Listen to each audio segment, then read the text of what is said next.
The only way to actually have good friends, make good friends, and make stronger bonds is to be the friend that you want to have, which is why it's essential that you actually make your friend, you build them up. That's the only way him and you are going to get value from the friendship. This video in particular is for creating stronger bonds with the friends that you have now and the friends that you're going to make in the future. It's about having a solid foundation and base for your friendship.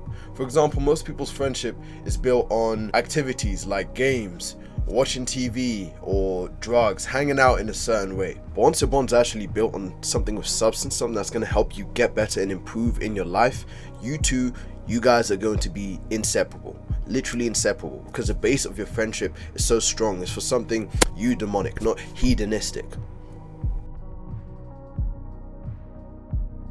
Now, in order for both of you to have a strong friendship, both of you have to be on self-improvement, in the sense that both of you have to be striving for a common goal of just bettering yourselves and fulfilling your potential and getting better. And I know this is a struggle for most people, because most people who want self-improvement, they don't have anyone to relate with. Most of their friends are either serial gamers, they're out smoking, they're out drinking, they're out partying. They don't actually want to improve themselves. You need to tell them about self-improvement, talk the talk, but you need to ask yourself, are you walking the walk or walking the talk? I think I got it. Like, you understand what I mean. How are your friends gonna think this whole self-improvement is even half decent if they haven't seen any change in you or your actions? You need to set the example first, and this can give way to them actually being inspired and want to actually get on self-improvement for the betterment of themselves. However, they can fall into a huge pit hole, so at the later parts of this video I'm going to tell you how to stop that.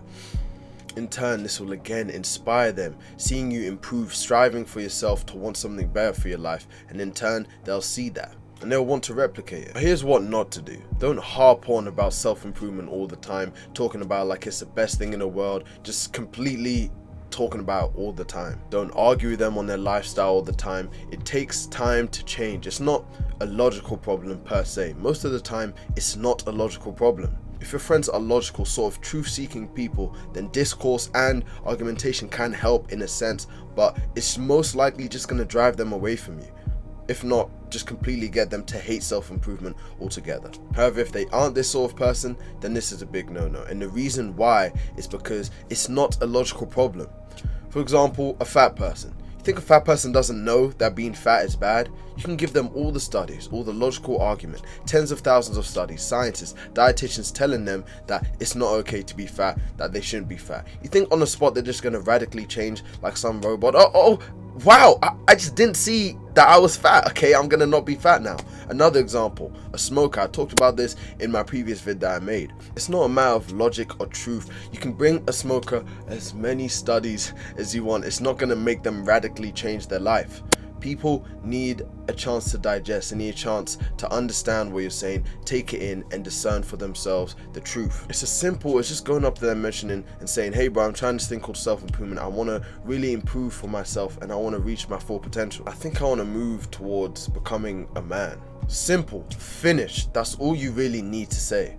The rest can be followed through your actions. Now, if they're making fun of you, or if you're even afraid to tell them, or if you're in a friend group where you know this sort of thing is going to get made fun of, then that's a testament to sort of friends that you have. And it really needs to get you thinking and evaluate if they even actually respect you or not. If they respect you in any way, they're going to actually listen to at least some of the things that you're saying. They're going to resonate with at least some of the things that you're saying.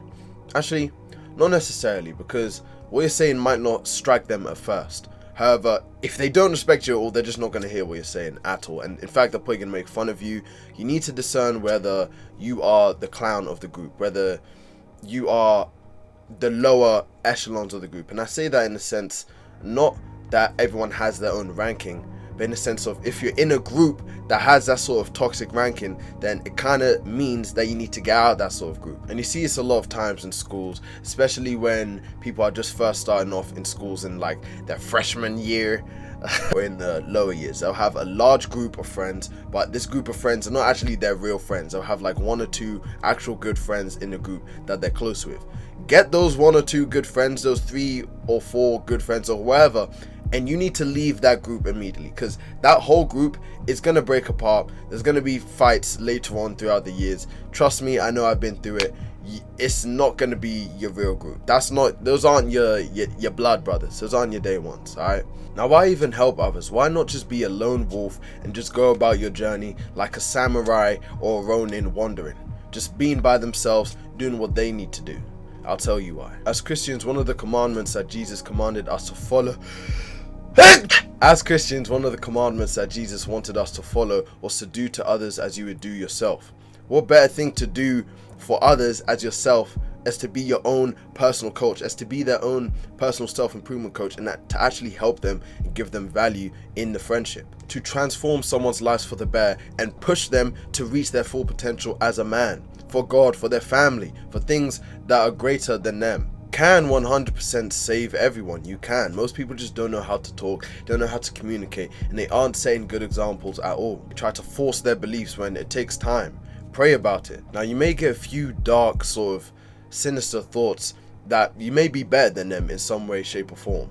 But this is far from the truth. A lot of people on self-improvement have this thing in the back of the mind that because they're on self-improvement, that they're actually better than the people who aren't on self-improvement. They believe Hamza and all these other people when they say, oh, you need to be a top 1% man. If you're doing this, you are finally in the top 1% men. Just shut up, man. Your friends may fall short sometimes, but haven't you? Haven't you been through the same pitfalls and traps that they've been going through? Your goal isn't to be their personal coach so that you can harp on them all the time and act like you're better than them. The goal is to get you two together on the same level in terms of progress, and then level up even faster. Supercharge your actual improvement. So when you learn stuff, always be eager to share when possible. Again, not trying to harp on them and trying to get them to join this whole self-improvement thing. Just slowly integrating it and just ask them, yeah, hey, have you ever thought of doing your sets like this at the gym? Or even if they don't go to the gym, just bringing them to the gym for the first time, getting them to do certain habits. Hey, have you ever thought of doing this as a side hustle? This is this and that.